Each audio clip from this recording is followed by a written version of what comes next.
আসন্ন ত্রয়োদশ জাতীয় সংসদ নির্বাচনকে সামনে রেখে সারা দেশে আইনশৃঙ্খলা রক্ষা ও ভোটারদের ভোটাধিকার নিশ্চিত করতে পূর্ণ প্রস্তুতি গ্রহণ করেছে বর্ডার গার্ড বাংলাদেশ বিজিবি। ২৮ জানুয়ারি সকালে গুইমারা সেক্টরের আওতাধীন রামগড় ব্যাটালিয়ন ৪৩ বিজিবি সদর দপ্তরে আয়োজিত এক প্রেস ব্রিফিংয়ে এসব তথ্য জানান ব্যাটালিয়ন অধিনায়ক লেফটেন্যান্ট কর্নেল মোহাম্মদ আহসানুল ইসলাম।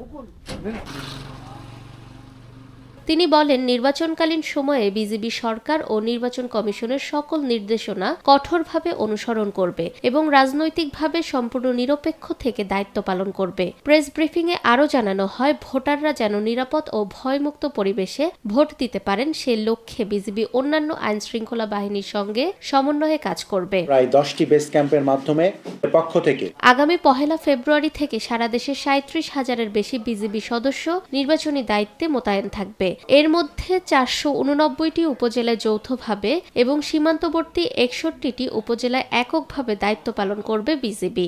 লেফটেন্যান্ট কর্নেল আহসানুল ইসলাম আশা প্রকাশ করেন, সকলের সম্মিলিত প্রচেষ্টায় নির্বাচন শান্তিপূর্ণ, সুষ্ঠু ও উৎসবমুখর পরিবেশে অনুষ্ঠিত হবে। নিরপেক্ষ, সত্য প্রকাশে আপোষহীন।